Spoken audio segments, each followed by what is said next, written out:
Greetings from Podcastville. The Church of What's Happening Now is brought to you by ZipRecruiter.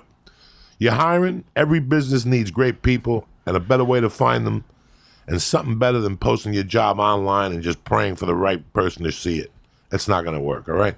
ZipRecruiter learns what you're looking for and identifies the people with the right experience and invites them to apply to your job. In fact, 80% of employers who post on ZipRecruiter get a quality candidate to the site in just one day. You can't beat that. So do me a favor. Businesses of all sizes trust ZipRecruiter for all their hiring needs. So right now, the church family can get ZipRecruiter for free, gratis, nothing, ugats. That's right, free. Just go to ZipRecruiter.com/church. That's ZipRecruiter.com/church. ZipRecruiter, the smartest way to hire. Number 2, I know you're looking to get healthy. Everybody's looking to do something. Go to Onnit.com right now and check out the great line of supplements, from the protein powder to the fucking 4 Shroom Tech Immunes I took before I got on that Southwest flight. I'm not concerned that Japanese guy kept sneezing behind me anymore, because I took 4 of those fucking Shroom Tech Immunes and I'm tip-top magoo. I got off the plane, I had a little acai bowl, and then I went and froze at chemotherapy for 3 fucking minutes. Cryotherapy. Whatever the fuck it is. U.S. cryotherapy. So if you live in the Valley, go to Us Cryotherapy, tell them I sent you, and go freeze for 3 minutes and 15 fucking seconds. I suggest you put on Heaven and Hell by Black Sabbath and throw punches till you fucking can't take it no more. Go to Onnit.com right now and press in. Church. Bam! And get 10% off your order delivered right to your house. Whether it's the Hemp Force Protein, which is now called something different, but try the Mexican chocolate. Mexicans don't fuck around, especially on Cinco de Mayo. Go to Onnit.com right now. Stay black. Kick that fucking mule, Lee. What's happening, you bad motherfuckers? Monday morning, feeling good. If you came out to the Sold Out shows in Tempe, thank you very much. I appreciate it. The weird thing about that club is I started there as an MC in 98, and now you go back 20 years later and you're headlining and you're selling out the fucking room. You That's don't know great, what I man. put up. I even got banned from there for a year. You got banned and now you're back? At the Tempe Improv for a year with Danny Murr. Comedy club bands never last. Danny Murr, God rest his soul, that creepy motherfucker. Danny Murr was a jealous guy. Did you ever work for Danny Murr? No, I don't you think remember so. him? Okay. No. When I first moved to LA, the Tempe Improv was the premier improv. Like, you just didn't work Tempe. Like, you'll never work Tempe. Like, you had to be recommended and recommended and recommended, but you had to be recommended by coke fiends, because his favorite comics were coke fiends or anybody that was a celebrity he would mooch up for. So the guy that owned Tempe was an AA guy, like the guy that really owned the club was an Alcoholics Anonymous guy who hated alcohol. He had bought the club when he was a drinker, and now that he was the president of AA of Arizona, so he didn't let you drink on stage. He didn't want nothing like that. He wanted to sell food. So the club was really weird. The general manager posed as the owner, and he lost to Erik Griffin. Erik Griffin, we talked about it this week. We saw the decline. Like, he was just a club guy that really cared. He knew how to book good comedians. He booked a good feature. He knew how to, not put a dirty act together with a clean act. He just knew a bunch of shit.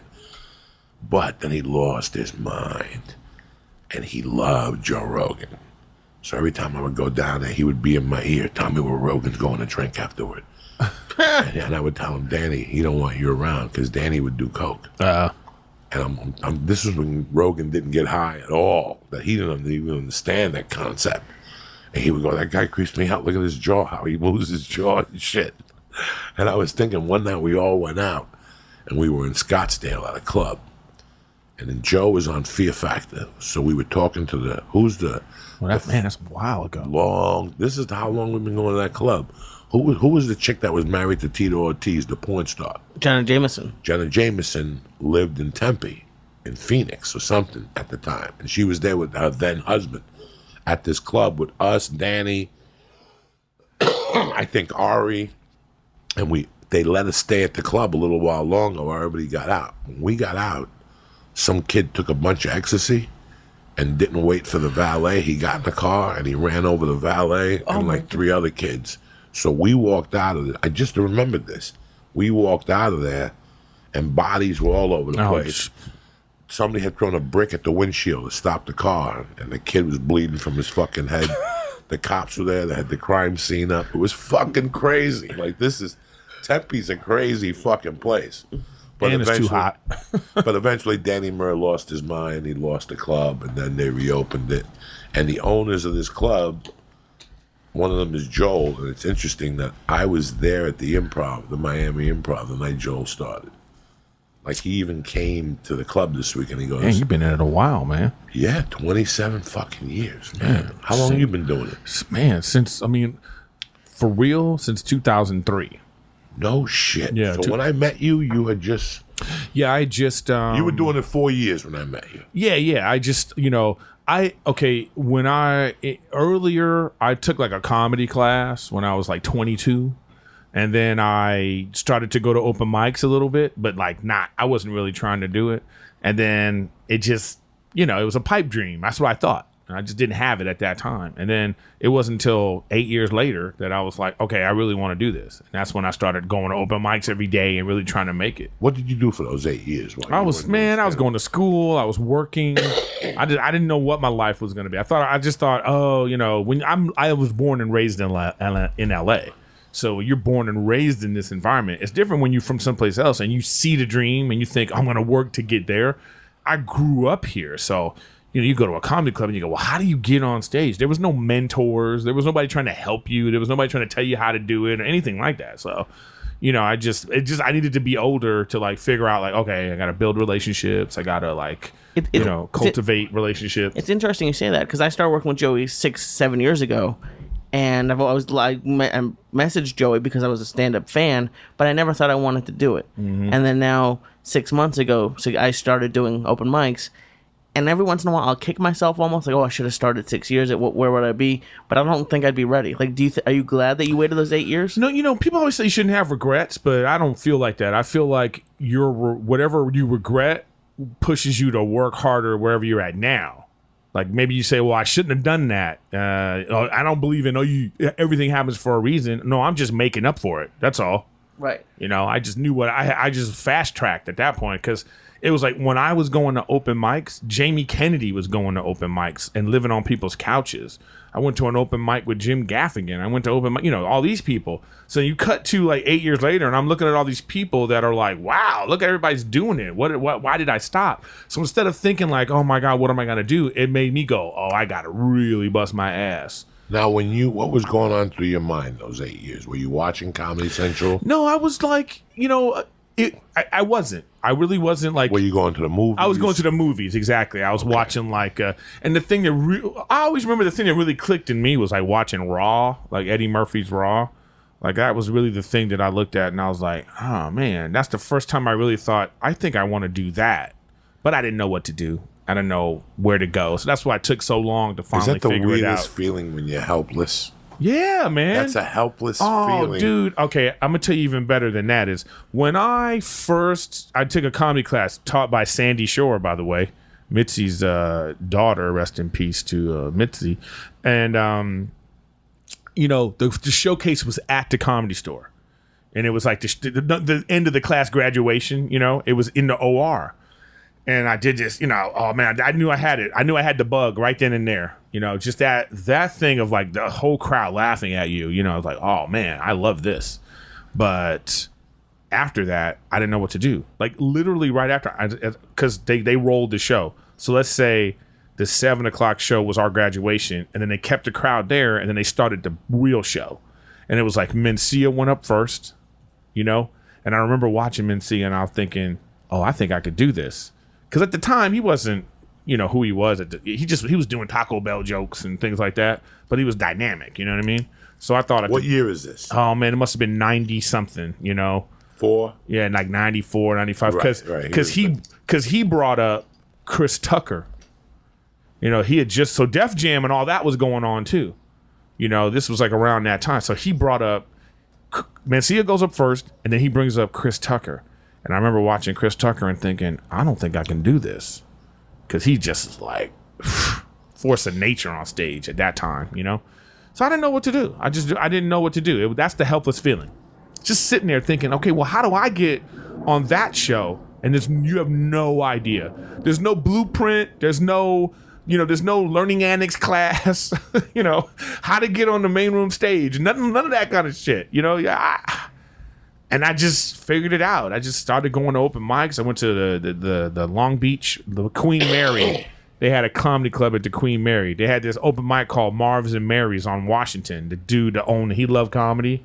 So he would have every night of the week, he would have 2 or 3 open mics. And then I just started to go in all these places. There was Canoga Bowl. There was all these little coffee houses. Some of them you had to pay for.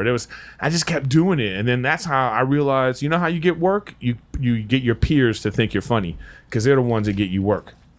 I just did that Queen Mary gig 2 months ago. No, it's a different. Oh, it's a different one now? That's a new one. Back then, it was it was crazy. Called Laugh is Hope. But yeah, and then you just start. That's how you start doing it. So I went from the Long Beach, then I went to the Ice House Annex show.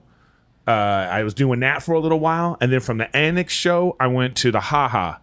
I had to win Terry over at the Ha Ha. And then I started doing there. I was hosting and doing a bunch of shows. And then from there, I went to the Comedy Store to try to showcase. I had my first showcase. Mitzi didn't even look at me. She didn't even talk to me when I got off stage. Passed Jay Davis that night too, by the way. So I wanted to kill myself. You know what I mean? She passed Jay Davis on the night I showcased with him. And she passed Jay Davis. I look back on it and I think that was a way to motivate me. And that motivated the shit out of me. So it was a year and a half later, I got another showcase.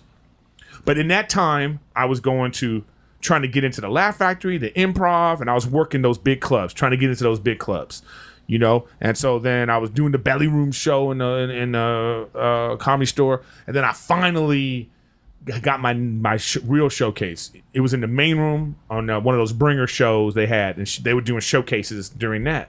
And they had her sitting at her booth, and she was starting to be ill at that time, And the only words Mitzi has ever said to me, as I got off stage and they're walking in her through the hallway to the kitchen, she stops, she looks at me and she says, "You were funny," and then walked away. And that's the only words she's ever spoken to me. And then Tommy came up to me like, "Well, you were passed, She passed you." And then I had to go do the Belly Room for a solid year before I got made a paid regular. Like I said, once you get there, now it's a complete different story. Totally now.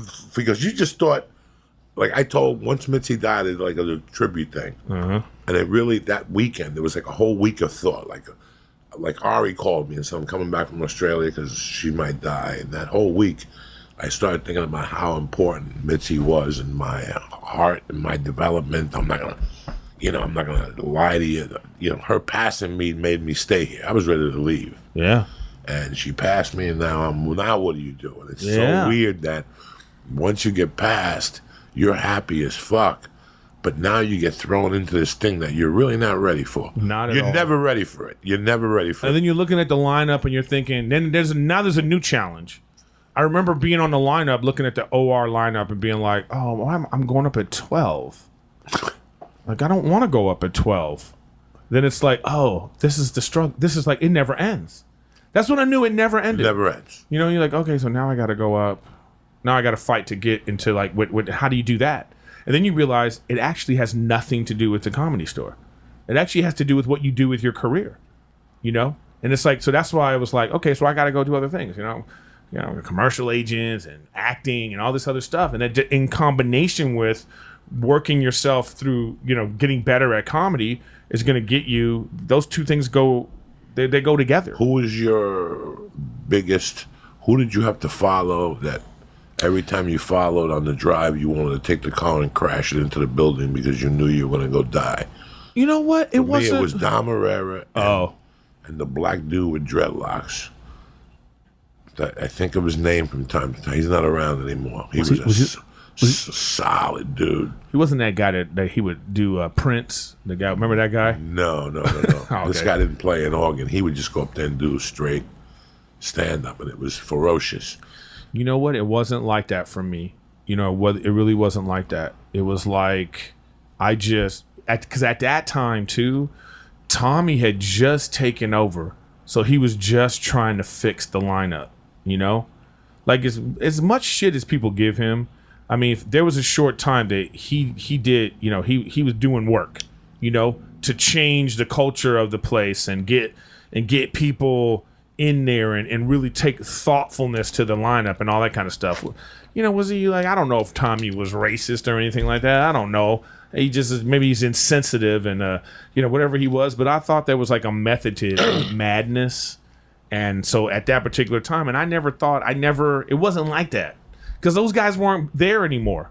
There wasn't a big guy at the store when I was coming through.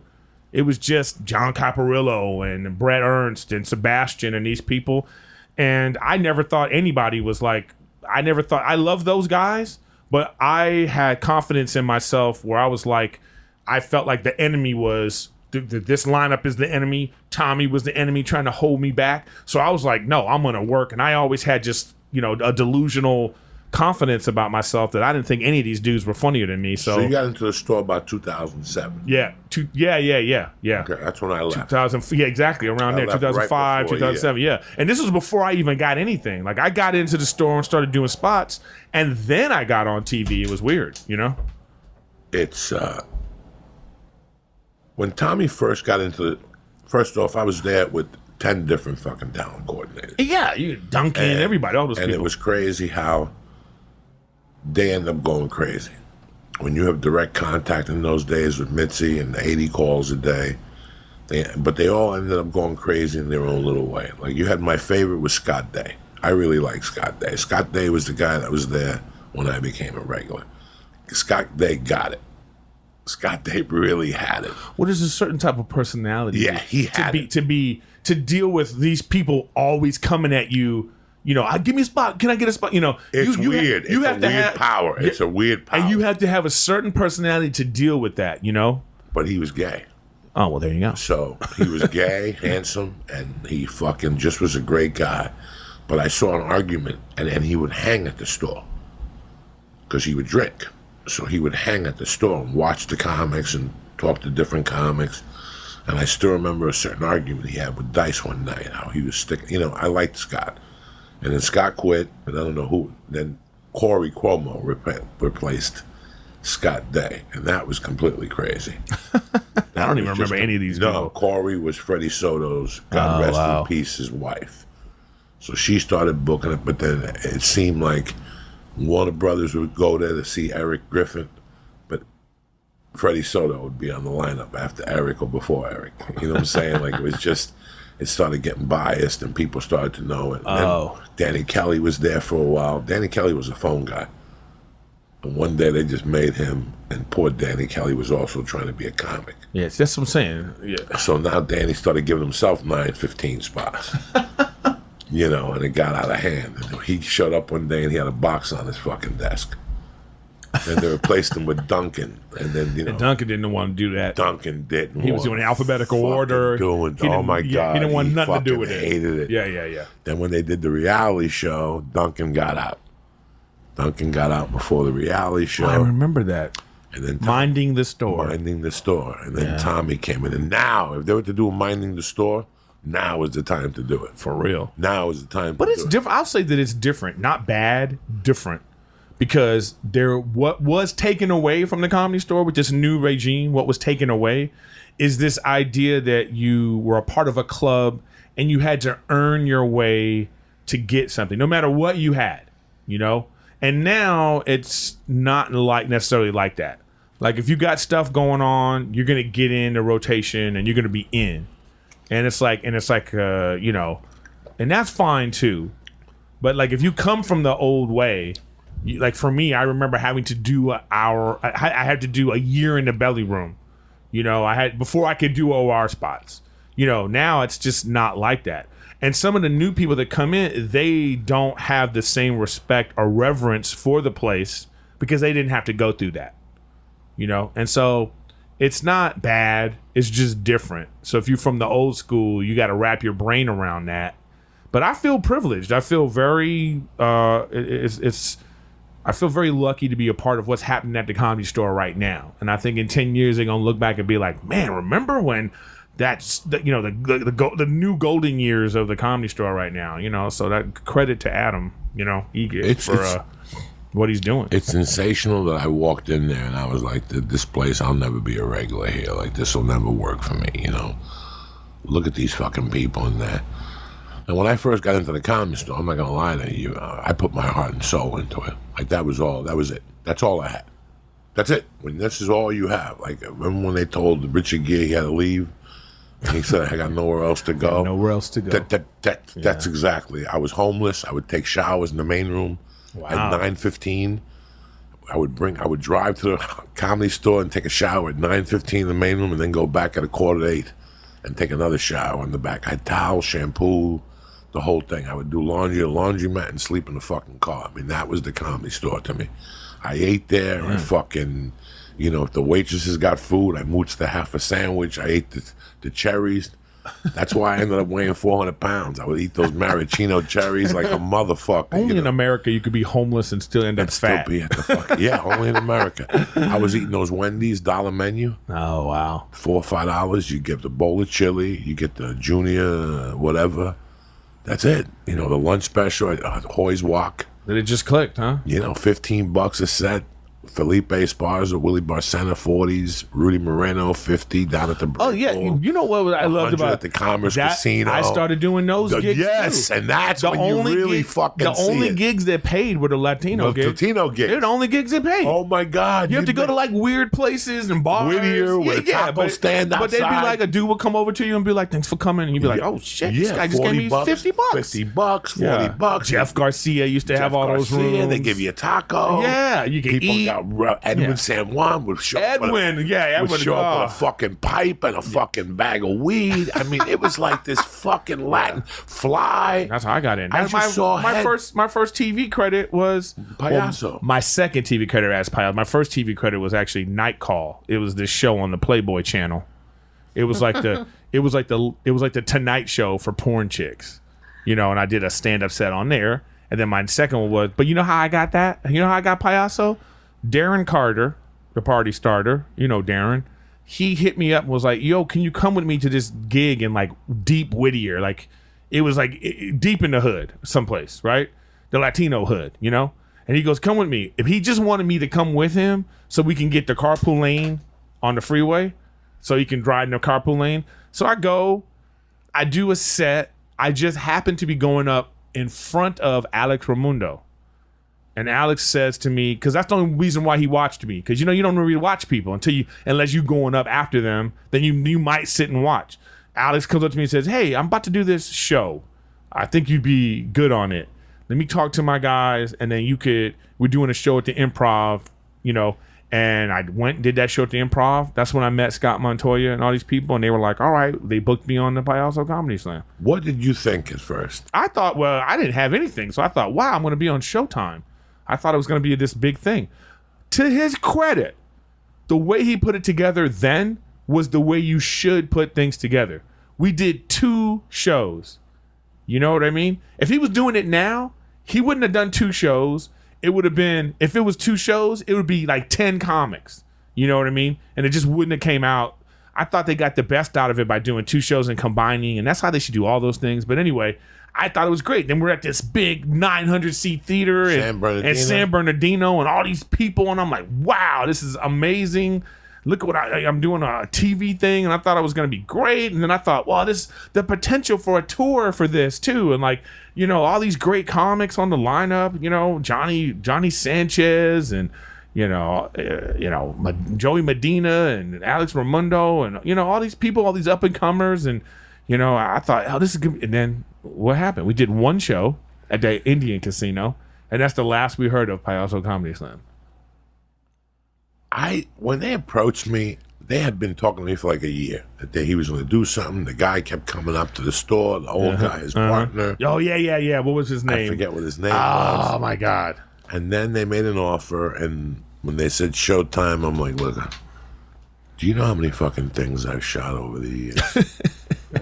Do you have any idea? Totally different places in our career at that time. Gave me $800, $1,000, $350 to shoot a special they were going to sell to Showtime or PBS. Do you know how many of those deals I had?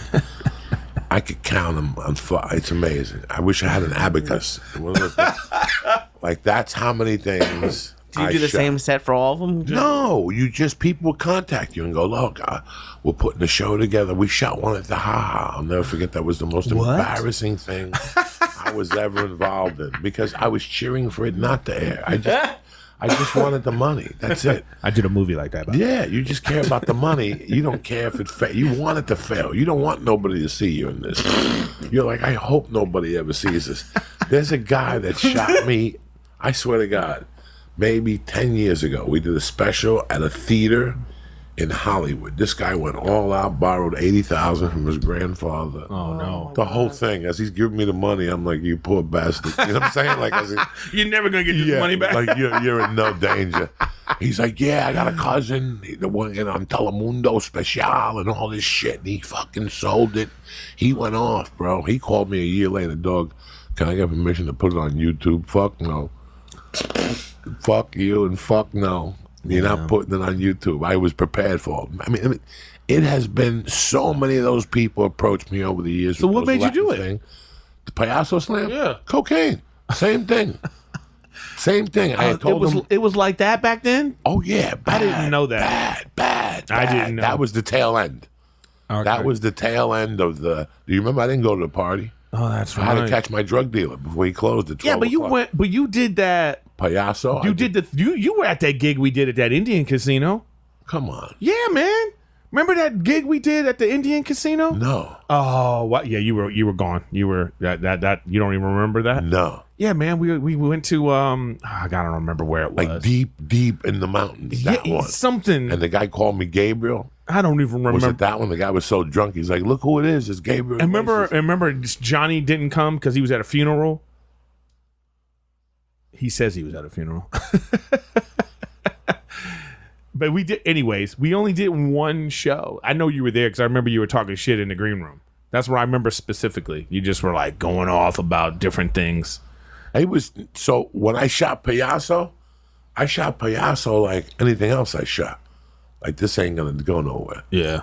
Like this ain't gonna go nowhere. I'm just gonna do it. Until today, I fucking regret it. Till today, I fucking regret it. Well, for me, it was like I say, it was my first real major. Like, no, you know what I mean? I regret what I did. I wish I would have dressed better. Oh, that kind of wish thing. I would have prepared myself for it. I didn't take it seriously.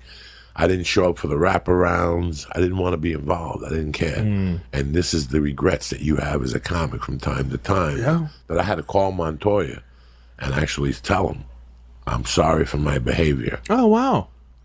I wish I would have done it differently. I would have been a different comic today because I didn't take it serious. It's not like I sat down with a notebook and worked on a set for 3 weeks ahead of time. Right. I just went there. It was the night after Thanksgiving. Do you remember? I don't even remember that. We shot that either the night after Thanksgiving or the night before Thanksgiving. I think it was a weekend. And it was though, $2,000 or something. Yeah. I told him it better be in cash. I don't have time for checks. I don't have time for a check, so you better put yardsticks in there. I used to yell at everybody. Yeah. Oh, years ago, Rudy gave me a check that bounced. And after that, I won't take checks from comics. Don't give me no check. Just give me cash. Rudy Moreno bounced a check. Come on. One time by mistake. I love Rudy, though. No, I love Rudy. Rudy, come on. Rudy. He was the one that got. He gave me some of the best spots I've ever when I was first coming up. Look, man. This comedy game, I was sitting in the Tempe Improv. And they were talking about that the week before D.L. Hughley had been there. D.L. Hughley was D.L. Hughley the first time I stepped on stage. Mm-hmm. Like D.L. Hughley was already big 25 years ago. Like the journeys people have had, everybody has a different journey, you know? Like D.L. Hughley was D.L. Hughley. I saw D.L. Hughley do something that I never saw any other human being do. He got a standing ovation as an MC. on Def Jam. Standing ovation as an MC. Just destroyed the room. Like whoever had to follow him, God bless his soul. Just leveled the room. D.L. Hughley was there before me the week before. This is a phenomenal journey. This comedy life that we're involved in. For real. It's a phenomenal journey. The first 10 years suck, depending on how you look at it. Yeah. And it sucks depending on the effort you put in it, but everybody has a different journey, so you can't judge yourself. It's like you said, you did it for 2 years, then you fucking put it off your mind for 8 years. I was like, I can't do this. And then one day, it's such a fucking weird calling. Yeah. Like, you could have been a dentist, a doctor, a lawyer. You chose something that is the hardest thing in the world. And it's so weird because once it bears fruit, that the addiction of the comic mind is the burying of the fruit. The little fruit bearings. Guess what? Last night at Rudy's room, I did 38 minutes, bro. Yeah, I know what you mean. You know what I'm saying? Yeah, I remember the first time you had to do a long set. A long set. Somebody fucking didn't show I remember up. that. I remember for me, I had to go to, I did triple runs. You ever do the triple run? Come on. Yeah, so I had to do. Teeth on those yeah, so I was doing these 30 minutes, and I was like, wow. First time I did 30 minutes, I was like, oh shit. What places did you go to? Oh man, come on, Billings, what they look at you like in Billings? Missoula, and all those places. Missoula, Montana, and Bozeman, and all these places. It was great. I remember my first time ever doing a road gig was, the first one was I went out to like San Marcos and near San Diego. That was my first gig with one of those type of bookers, and I was like, this is great. And so now my first out of town gig is a triple run, and I have to go to what was that, Montana, someplace in Montana, and I had to fly to Utah to meet the headliner, this guy named Scott Bennett. Okay, and I get there and he's all like, yo man, my license is expired, whatever it was, restricted license, so you gotta drive. So I'm driving his car, from Utah to Montana with his dog. He has a dog, right? And the place is it's packed. The car is jam packed. You know what I mean? So I'm driving, but I loved every second of it. And we got to this little town, and we was at the Holiday Inn, and the show's in the bar, and I go down early to look, and no one's in there, and I'm thinking, okay, the people are going to show up. You know what I mean? They're going to come. And then the show's about to start. There's like 12 people in this bar. And I'm like, what's going on? And then the guy looks at me and he's like, you ready to start? And I was like, okay. And he's like, all right, here we go. He goes on stage. He's like, all right, everybody, just a few announcements before we start.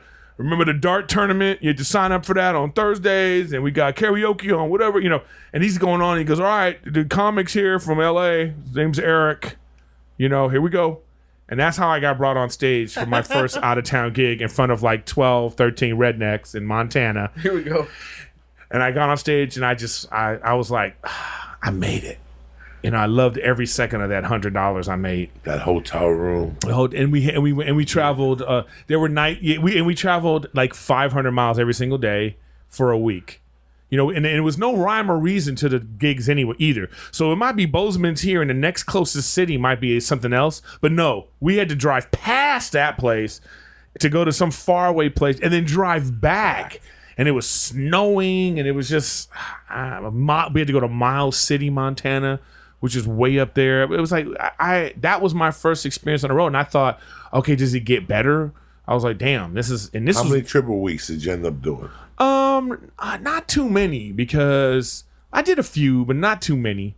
I also did Pat Wilson. Remember Pat Wilson's gigs? And she thought that a run was the 3rd, the 9th, and the 12th. She thought that was a run. Yeah. So what am I supposed to do between the 3rd and the 9th? Well, in Seattle at that time, you had Pat Wilson, you had another chick that she's dead, God rest her soul. She was a fucking cunt. and you had the chick from Portland, Oregon, the chubby chick. And then you had Donna Richards. What's her face's name? She's still alive. I know the chubby chick, Portland, because she had she would do gigs in Tahoe. And shit. Yeah. When you booked the 3rd, the 7th, and the 12th, it was because you would call the other lady and say, hey, I'm doing runs for Pat Wilson. And she'd go, what date's she going to be here? And then she would fill those in. And then you would fill the Comedy Underground on Monday for the open mic. Right. And then you would, so it would be eight or 10 days in Seattle. Those were the days. You'd go and then you call John Fox, and then you're a week in Bellingham, all the way by the Canadian border. He had a bunch of bullshit. All bullshit. he had these little bullshit bars you would do, and you wonder like, what's going on? No here? hotel. No hotel. No You're hotel. driving, and so at that time I thought this was great. This is how you. $100, no hotel. And who was the mid country guy? C.W. Kendall was Texas. But there was somebody that would be like right next And to. then there was, when I was coming up, there was a company that were very good. They were very good to me. I forget what their name was. I sent them a tape, and they made me a co-headliner. I remember right off the bat. I remember the first time I did that. I ate dick Oh my the god! first week with them on the road, and they were as nice as can be. Butte, Montana was my first hour-long gig for Tribble. I had to do an hour. You think I had an hour? Please. I didn't have an hour. I was like, how the fuck am I going to do this hour? But I powered through it. That's when I knew I had to take it a little more serious. That was like when I was like, okay, I got to take this serious, you know? And I was doing all these things. I had a commercial agent. I booked a few commercials. That's why I stayed afloat. And then, like I said, when I got to Payaso Comedy Slam, that was 2006. Then in 2008, I booked Live at Gotham. You know, Live at Gotham is when I got my first agent, TJ Mark Walter. He was my first. He booked me from that, and then he's the one that, like, on his reputation, got me out doing like low pay headlining gigs. And then from there is when, you know, that's when everything started to happen. So how many years into this were you both when you started doing road gigs? Well, for me, I started doing road gigs but see, these aren't great road gigs. Yeah, so, no, yeah. So it was like a year and a half. I was out doing Tribble runs. You know, I knew That's a shell shock in a year and a half. But I knew I couldn't make it in LA though. I knew. No, so you came no. from someplace else. Yes. See, I knew in LA. Like, I don't know why people come to LA. Like, these guys that just started doing comedy. They're crazy. What They're the fuck crazy. are you coming to LA for? Drives me crazy. Like, it's like, and they think, and then they get upset about. They're spoiled because let's say you're a comic and you live in Tempe. Okay, you're a comic. You live in Phoenix, Arizona, Tempe, and then like here comes Joey Diaz is coming into town, and you get to open. You get to be MC. So you think that's regular. You think it's regular to be in front of 600 people every night. You think, oh, this is what comedy is. Like, motherfucker, no, it's not. It's in LA. It's the open mic in front of 11 people. It's the belly room at 1 o'clock in the morning. If you even have the opportunity to get in the OR, you're going up super late when you first start. You first get into these things. 1:15. Yeah, 1:15, and they don't even know how to deal with that. They're just like, there's only 11 people here. How can I perform in front of 11 See, people? that's what that taught me, how to perform for 10 people, 8 people, Exactly. 7 people. Exactly. I never forget a story that I went to Houston and I did a show. In fact, Joel was saying, he goes, do you remember Easter Sunday? We did a show on Easter Sunday once at the Miami Improv that had 60 people in there. And it started at 8 and ended at 11 with a naked woman getting up on stage and let me eat fruit off a pussy and shit. It was crazy. But I learned all those small people set from the Comedy Store. And then something happened one night. I got a call at about 10:30 at night. And it's the club owner in Houston. And he goes, I got to tell you something. He goes, now I understand you guys from the store. He goes, Johnny Sanchez was here tonight. And there was a Houston Rocket playoff game, so we only had 14 people. I was going to cancel the show. He said he wouldn't cancel it. Joey, you know it was one of the best shows I've ever seen in my life? He goes, that's what you guys get from the store. Yeah, man. Mitzi would put you through 3 years of fucking midnight. In those days, for me, it was following Paul Mooney. See, this is what I'm talking about. Yeah, oh no, This is what I'm saying. I earned my stripes. Yeah, that's what I'm saying. No, like you have a whole. There's an idea of like. This is and awesome. even what I went through no. pales in comparison to what you went through. Yeah, Like, you know what I mean? no, Like it's not even the no. same kind of thing. So now it's just a simple like And the thing is like sometimes it causes a thing. Like I remember, it's like there's a thing at the store. It's like you call if you're gonna be late, and then the next person goes up, and you go up after. Like these new people come, they don't understand any of those type of things. And so it's just different, But like I say, I remember coming up and just. I like that people. I've had a lot of bad situations with young comics in LA because of the movement, what they expect to happen. Oh. It doesn't drive me crazy because I know the ropes. I know what needs to be done. I did them. I know how much time needs to be spent. So you come to me with any story, and I know when you're ready and when you're not. Do you know what I'm saying? Because I know the time frame, and I know the work ethic that needs to go. And then something else has to happen. You have to become it. And that's a complete level. That's what happened to you after those 8 years when you came back. Yeah. You become it. You know, that's a different fucking feeling. You know what I always I tell young comics? I always say, you know, you have to know you could do this. You don't have to answer that to me. This is a rhetorical question. No. You have to with you and whoever you believe in. You have to believe this is what you're meant to do, and you don't really feel that until you've gone through some stuff. Like when you stop feeling like you're entitled to things. People in this business think that it's like a deli where you take a number and you're waiting for Hollywood to go number 75, and you're like, yes, my chance. It's my time to go make it. No, it doesn't work like that. Sometimes people skip the line. Sometimes people take a long time. Sometimes people get a chance and then they fall right off. Sometimes people work for a long time before they get a chance. There's no right or wrong way. You just got to be ready. And you have to know this is what you're meant to do. But see, the young comics in Los Angeles, what happens is that they mingle with guys like you and I or other comics, and they feel, well, how come I'm not moving as fast as he's not moving? Where if you developed in Michigan, you're not worried about a fucking headshot. Yeah. You're not worried about being seen at a coffee shop. There's so many variables that aren't involved when you do comedy in Boston, per se, or in Miami, or in New Orleans, or you're in Houston, Texas, per se. There's things you don't even worry about, that you don't need to worry about at that level. Do you know what I'm saying to you? Yeah. At that level, when you start worrying about the 3-year, well, I should have a commercial agent. No, you shouldn't. You never even done a fucking triple run. You'll shit your pants in a fucking commercial audition. You will shit your fucking pants. I know when you're ready for a commercial. You'll know it. When you go up there and you're going to an audition and you fucking read and your hand's shaking. I know. You know how many times that happened to me? At the Sopranos callback, the third time, first season. Oh wow! You should have heard it. You thought it was a fucking hurricane on CNN. You know, when you go into an audition, you have to have the sides of you to base you. Even if I was off book, I'd always have something to base me in those days. That's how I was taught. I can't tell you how many. What's the movie with Will Smith and the other guy?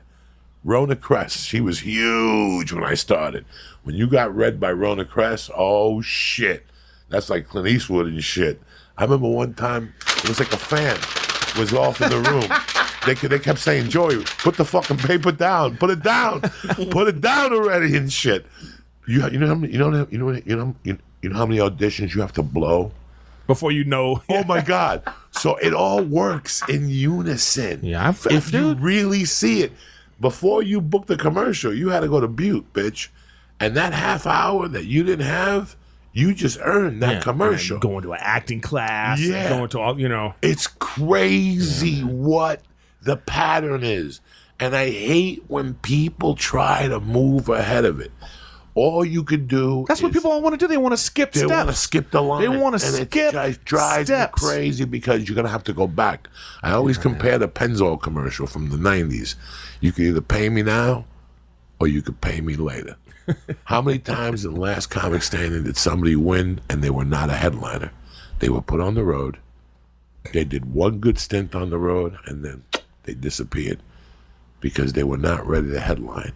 But the agents got greedy with them, still put them up. How many stories have we heard of people going out? I've been to. Have you been to clubs and them talking about how I can't bring that person. You know, they want this, but now it's too. They busted. It's done. So even if that show comes back and those people go on the road, the clubs know now. They're like, well, let's see. Let me see who comes. You know, they really. I see, but I always think they messed up in that particular. NBC did not have enough respect for that show. If they did, this could have been a different thing. Like American Idol, what legitimizes American Idol is when the person that wins goes on to do a record contract and a song comes out. So if you're NBC and you have the Last Comic Standing, you're supposed to take that person and throw them on a sitcom. Make them a star. That's your net. You could do it. It's your network. Give them a 5-episode arc on Law and Order. Make them a star. But they just throw them to the wind. Oh, we did this thing and now it's over. So America's been watching, and now they're like, well, I thought that was, you made it seem like this was an important thing. That's where they messed up. That show could still be going on today. It could be like a hit. It could be great for comedy if they would have done that. Like if the winner gets a development deal and they have their own sitcom that comes out that year, you know? They easily could have done that. But nope. They just like, they canceled the show 1 year before the final. Before the finale, they canceled the show. So... Well, it's interesting because I'm in a place at 6 months that even like 12 people sounds exciting to me because I'm doing it for old comics. But you were talking about people wanting to jump the line, but it's a weird industry where we don't really have this information. Like I understand that like it's a little bit jumping the line, but how are you really supposed to know? Like I know I'm not a headliner, but why could? But in my head I'm like, oh, maybe I could do a triple run. But you're like, no, you're at least a year or two away from a triple run. Well, I'll say there's no right or wrong way. It's all about the work ethic that you put into it. Like times have changed now, and the old school heads got to realize this. Like for instance, if somebody is got an Instagram following and they've done their little funny videos and they've gotten millions of followers now, and they want to start doing comedy, that's their open mic now. That's their process to get on stage, and it's valid. Okay, when people complain about Instagram people or YouTube people, I always say they're just better at Instagram than you. If you were good at Instagram, you'd have 1 million followers too. So nobody wants to go to open mics. Open mics suck. But we had to because it was the only way to get on stage. Now there are numerous ways to get on stage. There are actors like Jeremy Pivens who decided, I want to be a comic now. So because of his fame, he don't have to go through the open mic process. Excuse me. You know? They decided for him. But he sexually harassed chicks, and now he's on the road and shit. But... either way, and again, that's a mistake. So he didn't have to go through the. I'm gonna put a guy who's crazy over pussy on the fucking road. You know what I'm saying? Like well, it's like remember for years, whenever a player would fuck up, they send him to Miami. Really? Yeah. Like the guy's got enough problems living in Denver. He can't stop snorting. Now you're gonna send him to the Dolphins. You're a fucking genius. But I'm just saying, there's no right or wrong way to do this thing. Well, that's what I'm telling to you is that it's all about your own work ethic.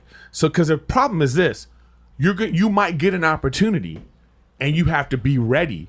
Being ready is putting a lot of time and work in. So when your agent calls and says, hey, there's this audition for such and such, when you get there, you're not going to be out of your element, you know? And that's what happened. And that takes all the practice and all the time you put in to hone your craft and know how to deal with situations, performing in front of 5 people and performing in front of 1,000 people. Like all these different things are going to lead you to when you are in front of that casting director, you are ready. That's what happened to me when I got Workaholics. I remember the day I was auditioning, Willie Barcena was there. Johnny Sanchez was there. So I got the first call. The second call, you know, I was looking around the room and I was like, I'm not going to get this. Because it was the dude from George Lopez show, the dude from Boston Legal. It was like all these guys. Jay Phillips was there. He had just done the Will Ferrell movie. And I'm looking around like, I don't have shit. How am I going to beat these people? And I just thought, but I was ready. I prepared for that audition. Man, I busted my ass on that audition. I was working on it with my friends. I was making choices, and I went there, and I was like, "Bow!" They had to give it to me. So after that experience, when I hear people say, "Oh, I don't know if they're looking for me," I go, "Don't think like that." But how do you learn? I learned that. So now anything I go on, I feel like, "Oh, I can book this." I don't care who's in the room. I'm the same. I don't give a fuck who's in the room. Dog, I remember going to auditions and getting in, signing your name, turning around, sitting down. Looking at your sheet, you're so insecure. Then you pop your head up. And you just glaze across the room and you see who's in the room with you. And the more you move your head, the harder your heart beats. Because this guy was. Yeah, I know because you're like, oh shit, this guy was in 7. This guy was in Ocean's 11. Yeah. This guy was in Rambo. Oh my God, what's he doing here? Yeah. He was on a sitcom for 8 years. Yeah. And then you get the call back. And now you're in the room with even heavier hitters. Like I remember getting a call back for the movie they made about boxing, the fucking the black dudes. Creed. Wait, this was right before the first strike hit L.A. Oh shit! That the first when reality TV was about to take over. Who went to jail? Blade. Wesley Snipes. Wesley Snipes did a movie where he was a boxer in prison. Oh yeah. Okay, where he was a boxer in prison, and I remember I got a call to be one of the gangsters. And Jesus Christ, Eric, they put me through hell. In those days, there was a thing called the pre-read in this town. A fucking pre-read. High-level casting people would just make them come in and talk to you. Hi, Eric, what's your name? What do you like to do? Oh, I like stand-up. How long have you been a stand-up for? Do me a favor and read this for me. And then they would call your agent and make sure you could read for the role. I started there with this fucking guy. Damn. His name was Ruben something. He was black. His offices were on La Brea and Wilshire. That tall building there on the right-hand side, they were all in there in those days. Ruben, the chick that cast the volleyball movie, they were all in there. If you went in there and dropped off 10 headshots, you'd get a call in 3 days because they were all in there. I would go in there every 90 days and just drop off headshots. All 10 floors had a different casting director. So I went in there, he pre-read me. When I went to that first fucking read, it was in Hollywood then. Then they made it like a nice office with white people where they offer you water and shit. You go to those auditions where they offer you You're water. like that now. Oh, yeah. No, you got to offer people water. But usually you go to an audition, they don't offer you shit. Yeah. That audition, the first time I went to read, they offered me fucking water. I almost shit my pants. They validated my parking. I was like, oh, shit, this is real. And you walk in the room, and there's 4 fucking guys, and they've all been in big movies. The one guy was the guy that he was in. I'll never forget that read. That was the scary, because I just saw 7 the night before. It was on cable. And I went in the next day, and he's sitting there reading for the same part I'm reading for. But then something would happen. And you want me to tell you what started happening, Eric? What's that? I bet you I feel the same way. 2 things happened. I had to do halftime of a Buffalo Sabres game one time. Oh, shit. And I got booed so bad. Eric. I got booed so fucking bad. For 15 minutes, it was just horrible. Like, nothing could bring you back from that. And then I got made a regular at the store, and for years I had to follow Paul Mooney. So actually, this is what would happen to me. I would go to those auditions, walk in very insecure, my little mafia suit on, walk in, sign in, sit down. I'd look at the sheet like I don't know what I'm doing, and then I'd pop my head up and look around the room, and I'd see Frank Stallone, I'd see Johnny Roast Beef, I'd see the guy that got freezed in The Sopranos. I'd see all those guys in auditions. And after a minute, I would go, you know what? Yeah, this guy probably went to Juilliard, and this guy studied with Johnny Bananas, and this guy studied with Johnny Gumbats. But guess who the fuck I am? Number 1, I did halftime of the Buffalo Sabres game. And number 2, I follow Paul Mooney on a nightly. And I know for a fact none of these motherfuckers in the room could do that. Yeah, man. And that's when I started booking. Where's that Tony Bennett you were talking about? I want to give some shout-outs real quick to Young Runt, my brother Pat Shea, who showed up in Tempe with some hot chick that kept trying to make videos, knock it the fuck off. I want to give a shout-out to Lieutenant Scott Smith, Tempe's best, for coming to the show. I want to give a shout-out to Pistol Pete for giving us the cover of this in a single. Also, Nick Becker, Adrian Valdez, the Latin Bastard, Ken Riffey Jr., and Aaron Andrew Ramirez. Thank you, motherfuckers, for coming out to the shows and having a great time and all that shit. And that's it. So, did you take an acting class? Yeah, I did. I took a class with this lady named Janet Alhanti. And she was great, like this Meisner, like this old New York Jewish lady, she was a big woman, so she would sit in her chair, and she would sit back in her chair and she'd be like, yeah, trying to be funny. Stop trying to be funny, She's very Mitzi-esque, actually, in terms of her, like, how she attacked comedians, with the acting. And I love to intellectualize things. So, like, to me, the best part of acting class was not actually doing it. Sometimes was watching other people. Yes. And then hearing the notes and then really examining, like, I was like, damn, this is something's going on here. Yes. And that was great. Like my first real acting class, I see a lot of those people working today. Like the girl Jamie Alexander, she's on that show Blind Spot. She was in that class. I remember, when I saw her at the Laugh Factory one night, and she started crying. She was like, I remember our class together. And I was like, wow, like, we've come a long way. Like, people come a long way. So I think acting class is important. It wasn't until I started doing acting class and improv that I felt my stand-up popped. My stand-up really, like, because I understood that this is a performance. Where were you doing improv at? I did a bunch of places. I took a class. I took this kind of like UCLA extension, like comedy, acting, and improv. And then I did like what's the one in not UCB, but the one on Wilshire, Melrose. There we all Groundlings. Okay. I did the first thing of Groundlings, but I didn't continue because I always felt like improv is a skill to make acting and stand up better, not something that should stand on its own. To me, it's you know what I mean. Like, I think improv is like when the improv shows, I'm always like, ugh, I don't want, But the people that can do that, like, at a high level, that's always very entertaining.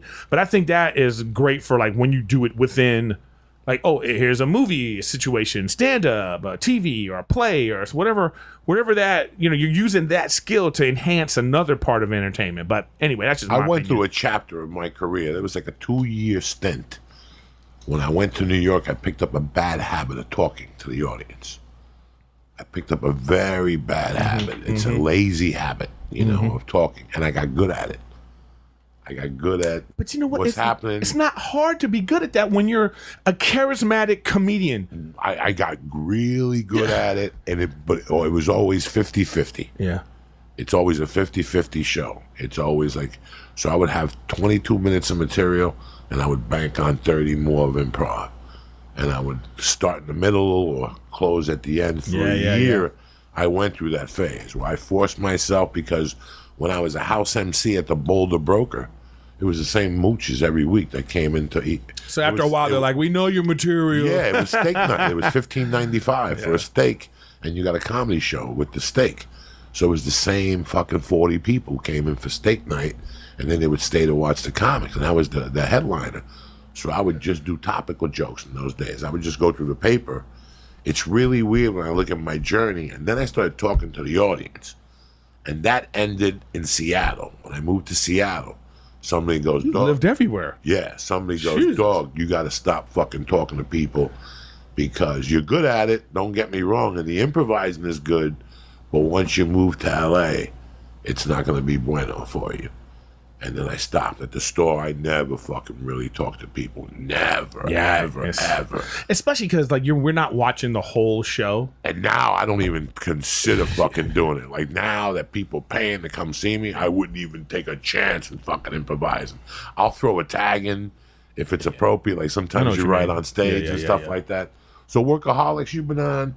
But now more than ever, Jan, I'm dying up here. Yeah, we started Workaholics, so that was from 2010 till we did 7 seasons of that.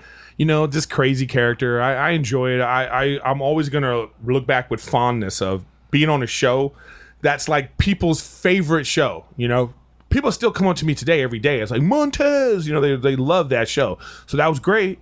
But then to get this show, this kind of like meaty, dramatic, dark. It shows a different side of me, and I'm really, it's very rewarding. That's why I need people to watch it. So hopefully, if this is Monday, this is gonna come out Monday. Hopefully you watched Sunday night, and if not, get on demand, Showtime anytime, and watch. I'm Dying Up Here, Sundays 10 o'clock, starting this week. Sundays 10 o'clock. You already missed the first episode, so catch up. No, the first episode came out like on Showtime a few weeks ago. But that was just a premiere. But tonight, it was Sunday night, is the actual premiere for tonight on Showtime. I didn't know that. Yeah. You fucking learned something. Yeah, man. You don't even know. Tonight I'll see you at a party. Tomorrow night. Well, tonight. Yeah. I'll see you at a party. I'm all confused. Are you happy that you act? You like it? You enjoy it? I do enjoy it. I enjoy it's like people say to me, do you like acting or stand up more? And I think I like them equally because they're different. I like taking somebody else's work, like, this words on the page, and then bring it to life. There's something great about that. There's something great about being in this like made up environment, and you're like creating something. You know, you're making people feel things. I love all that. You know, it's funny. I had a weird thing this week. Listen, success. Winston Churchill defined success as moving from area to area with constant enthusiasm. You know, that's why I knew I couldn't make it in the real world as a human being. Like as a fucking get up at 8 and go to work type of guy. I can't do it. You have to move around a little bit. I like switching it around. I enjoy acting. I enjoy stand, but they all have, like, I enjoy podcasting. I don't want to do a fucking podcast. I know exactly what you're saying. It's like, you know, I love doing stand-up. I love being on the road. But then there's a time when I'm like, I'm at this airport again. Yeah. Oh, man. I like that. I won't go out back-to-back no more. Yeah. No more back-to-back weeks. When I don't want to go out and take pictures with people, or I don't want to do the little things, that means I don't want to be there. Yeah, I know exactly. I'd rather go out every other week and be 100%. Yeah. They deserve that. They deserve that. They deserve my that. game. I don't want to be a fucking whore. You know, I like that. I come in and I book a show for 2 days, and I'm not talking negatively about the show. It's just aspects of acting that. It's the other stuff. You know, I like the freedom of podcasting. I've loved it. This was my thing since day one because I got nobody looking over my shoulder. Yeah. We could say whatever the fuck we want. We could book whatever the fuck we want. You know, we could get a couch right now and get some poles up in this motherfucker and stream this shit. And whoever, you know. Thank God I'm not doing coke and doing a fucking, because I'd be doing a podcast snorting coke. You know how many people would tune into that shit? Yeah. It would not have been good if they had podcasts 20 years ago. I would have got arrested every other week. ATF would be watching. Yeah, they would just bring the video like, this is you. Can you imagine like going you on titled the episode "Snorting Coke" on YouTube.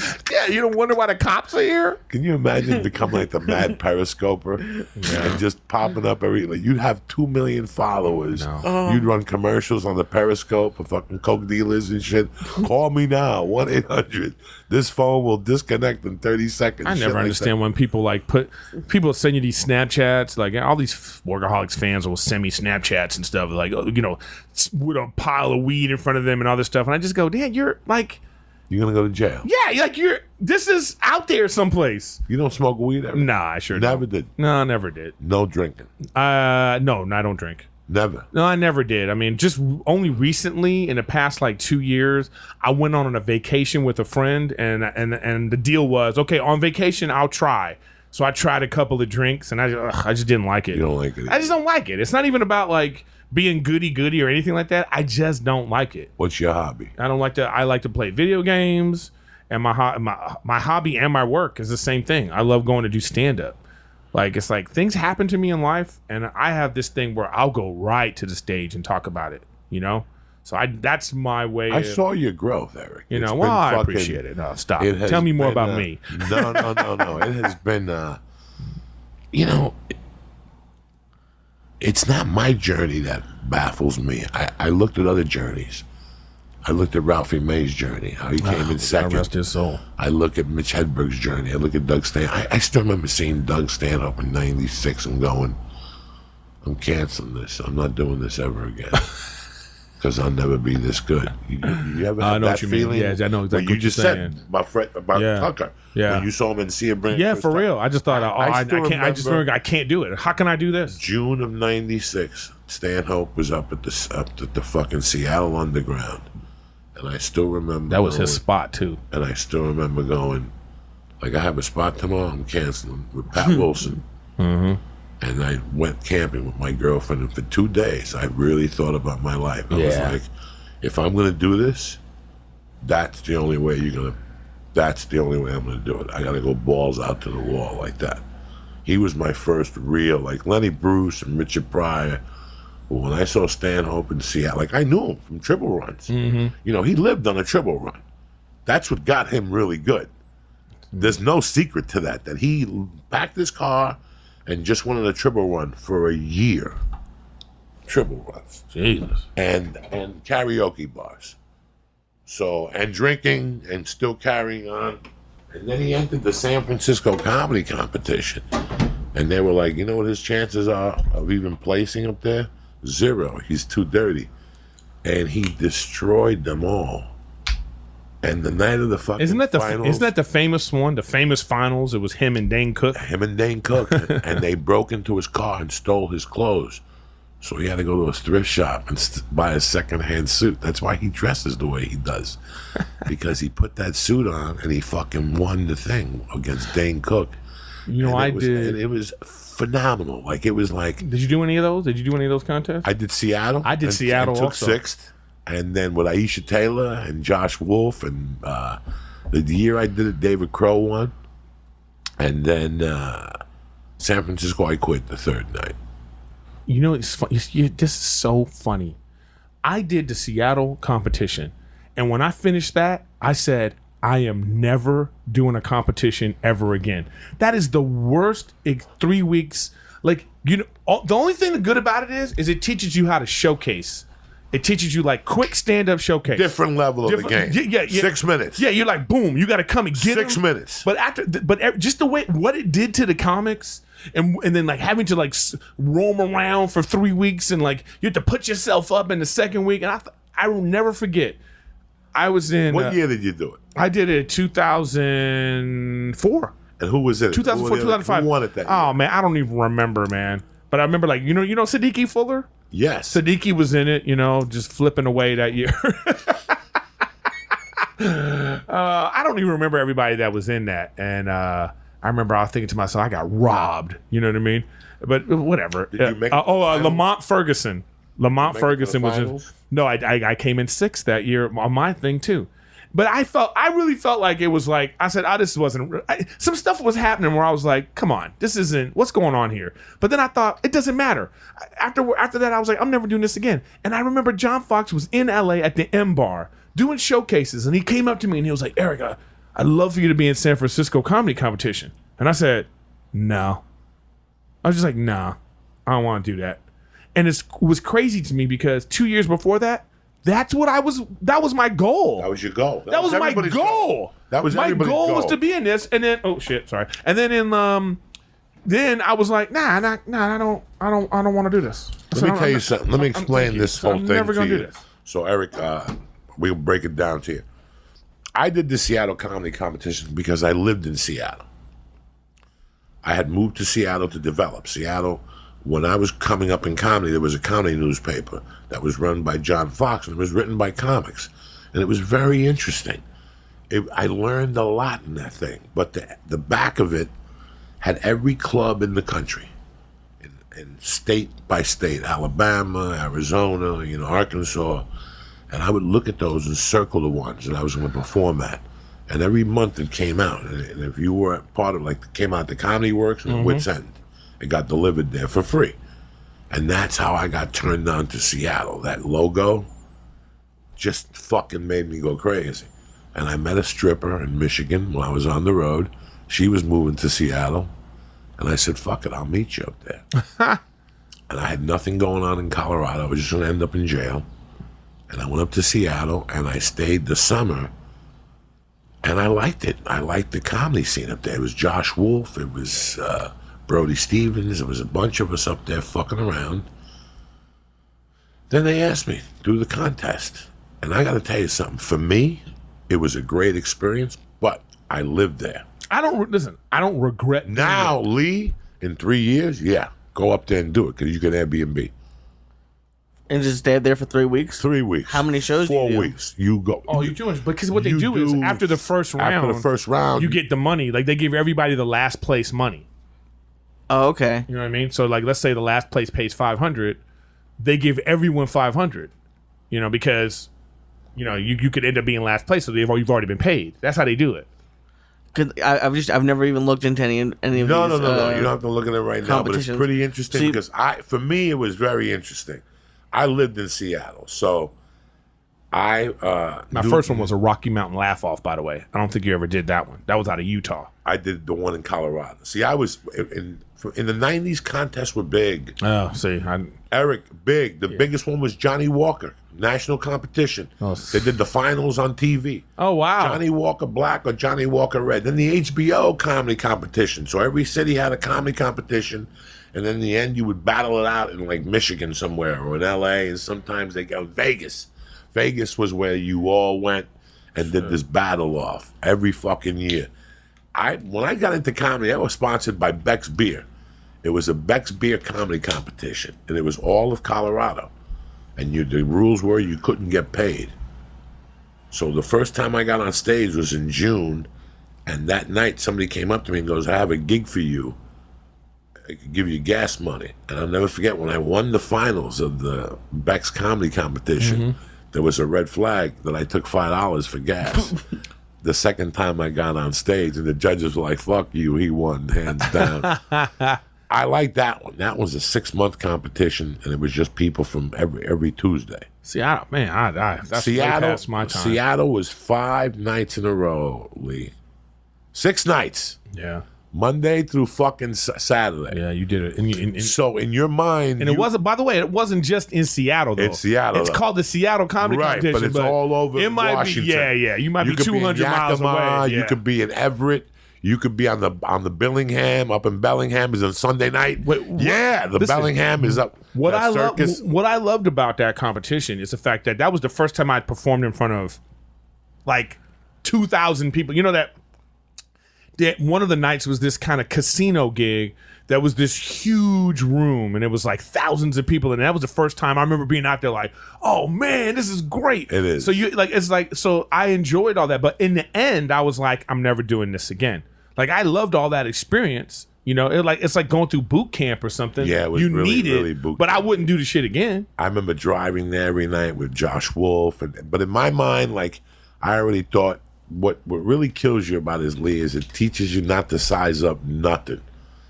Like I went in there going, oh, I got this. I got him. I got this guy covered. For real. I'll fuck this guy up any night of the week. This guy can't run with me. Some nights it was just somebody's night. And all of a sudden there's like a little black guy in the corner that you don't even know who he is, and you just dismiss him. And the first night, God rest his soul, his name was Floyd J. Phillips. I just heard recently he died. No. Bro, the first night at that pizza place in Ballard, Washington. It was a Monday night. I will never forget this memory. I went up there thinking I was going to win that whole thing on Monday night. And I came like in 13th. And the guy who ripped that room apart that night was Floyd J. Phillips. Man. I heard he died. That is really bad news to hear. Kidney. God rest his soul. Oh, he yes. was very good to me. Man, I did a triple run with him. Yeah. Man, I did a triple run with him where he calls me and he says, hey man, I want to bring somebody to be our opener. Because remember at the time it was a 2-man show. And he goes, I want to bring an MC, but don't worry, he'll stay with me. First night, we do the show, and then he comes up to me and he's like, yo, he's staying with you tonight. And I was like, no, he's not. And we had this thing where, because he was like telling me, I shouldn't be co-headlining with you. That's what he told me. He was like, you ain't fun. So then that night I was like, okay. So we did this show in like Idaho, you know, and I went up and I was like, oh, I'm not good enough. Okay. And I was going for it that night, you know, and then he came up to me. We became good friends after that. He's a great guy. You know, because he came up to me like, all right. Let me tell you something. He took that room apart. At that time, he was fucking. He was great.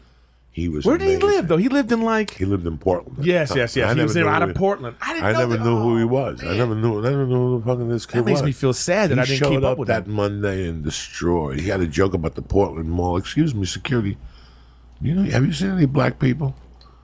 Yeah, they're everywhere. What the hell are like something like that he just destroyed with?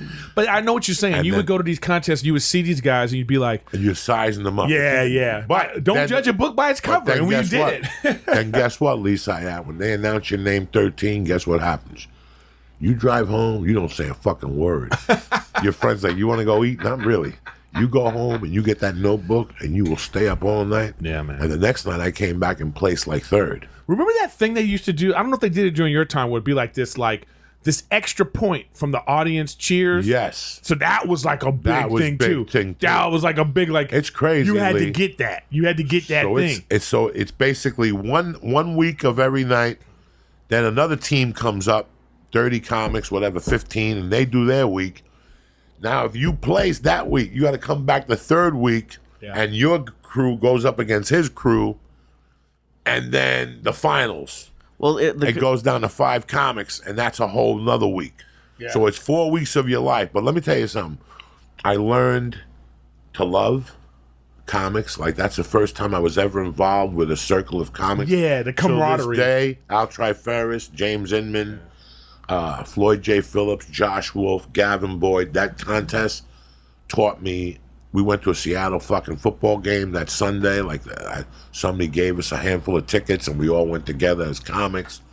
It taught me a lot. It really did. And Aisha Taylor, I still remember Aisha Taylor jumping in the pool with her big fucking titties and shit. And we all went crazy. We were like, she had a body of death back then. She was just hot, you know. And so, no, it's an experience for comics if you've never done it. Eric, listen.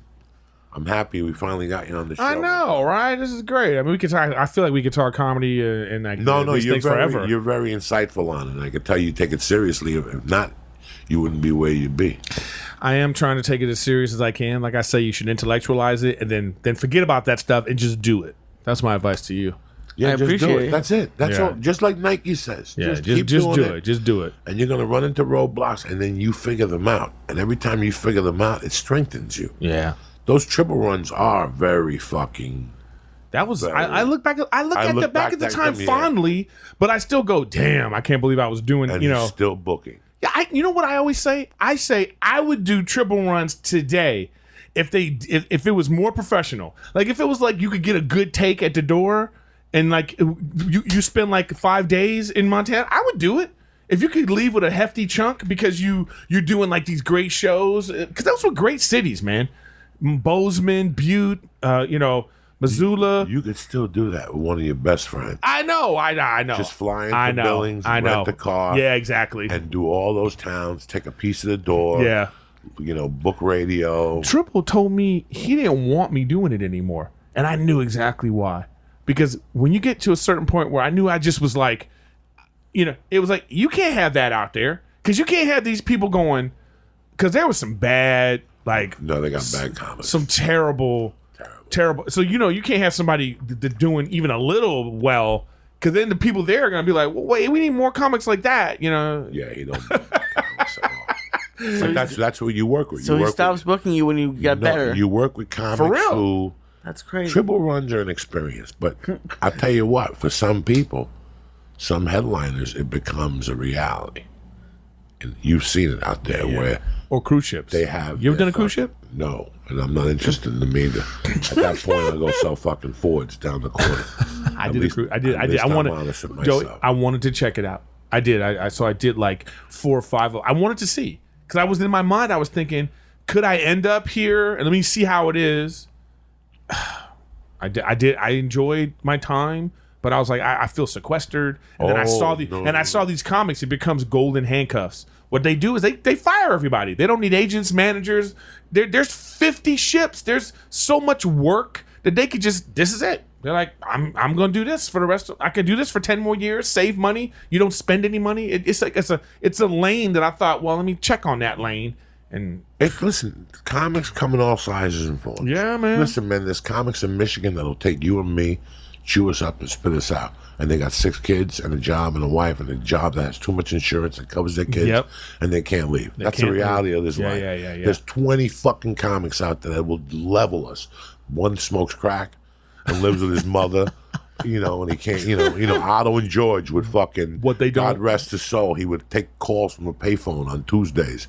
You had to call that payphone to book him, and he would only go down there to get crack. no follow through is what it is. Comics come in all sizes and forms, and whatever you want your career to go, it could go. That's the choice that you have. Yeah. I have a choice. I got into the podcast business, tickets started selling, the comedy caught up, because it took 20 years for everything to catch up. All those movies I did caught up. You follow me? Yeah. Yesterday, somebody... They're putting it together. They were like, put it together. that's the guy from. Oh, that's the guy. It's And they're a like, circle. It yeah. is such a fucking circle. Yeah.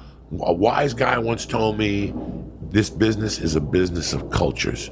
The people who come here with a quick fucking dream and it has to happen, it don't happen. And if it does happen, they go the fuck away. They go the fuck away. The guys that eat this and eat shit And then later on, when you're doing movies, you're like, I remember why I'm getting this. You know why? Because I got a flat on the way from Bozeman to Billings that time. And I had that flat. Yeah. I paid my dues. Eric, thank you. Thank it was you. great. Don't forget to watch I'm Dying Up Here. I'm in episode 1 and 2, I suppose. Because somebody said they seen me, so I don't fucking know. I don't know the episodes. You call me. You in the first episode for sure. It's yeah, great. I'm in the first episode. Taffy. Taffy. So thank you, Eric. Thank I you wish for you having much me. success. Do not watch the Payaso Jam on Netflix. We don't We're get not getting a residuals. dime. We're not getting a dime from that shit. And any dates coming up? I know you just got a Netflix special. I did no, it's Congratulations. Showtime. I did it for Showtime. That's coming out. I can't announce the date. They told me, but it's coming soon. It'll be on while I'm Dying Up Here is on. But my next date is coming up May 24th. I'm gonna be at the Bridgeport Stress Factory. Okay, and I'll be at the Stress Factory in Jersey on the 18th to the 20th. It's sold out, and I hope I don't have to shoot I'm Dying Up Here and cancel it. Now you guys know the truth. The dates might coincide, so you heard it here first. You heard it here first. But no, I don't Now think you're going to have people calling like, is he going to be there or is he going to be shooting? No, I don't think so. I think we'll work it out. I think I have my You can check me out agent at ericgriffin.com, at Erik Griffin with a K, E-R-I-K, Griffin. That's where I am. I'm Erik Griffin on everything. Instagram, Twitter, Snapchat. And don't forget, as usual, a shout out to fucking On It for always being there for us. If you need supplements, they're the way to go. Trust me, I can't hook you up with kettlebells and shit. That's not my division. But as far as the protein shakes, the Hemp Force, the Alpha Brain, the Shroom Tech, all that stuff, I give you 10% off delivered right to your house. And number 2, are you hiring? Posting your position to job sites and waiting for the right people to see it? It's never going to happen. Listen, you know how hard it is to get great talent and how the way you go. Anyway, ZipRecruiter knew there was a smarter way, so they built a platform for the right job candidates for you. ZipRecruiter learns what you're looking for, identifies the people with the right experience, and invites them to apply to your job. These invitations have revolutionized how you find your next hire. In fact, 80% of employers who post on ZipRecruiter get a quality candidate through the site in just 1 day. That's it, 1 day. And ZipRecruiter doesn't stop there. They even spotlight the strongest applications you receive, so you'll never miss a great match. The right candidates are out there. ZipRecruiter is how to find them.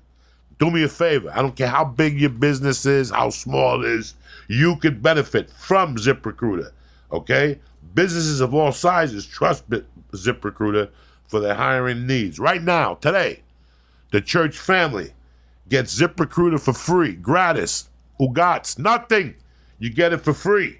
Just go to ZipRecruiter.com/church, CHURCH. That's ZipRecruiter.com/church. That's CHURCH. ZipRecruiter is the smartest way to hire. I want to thank Erik Griffin. I want to thank my man, the Flying Jew. And I want to thank you guys for putting a great week together. I love you guys. I'll see you Wednesday. Stay black. Stay strong. Hit it, Lee.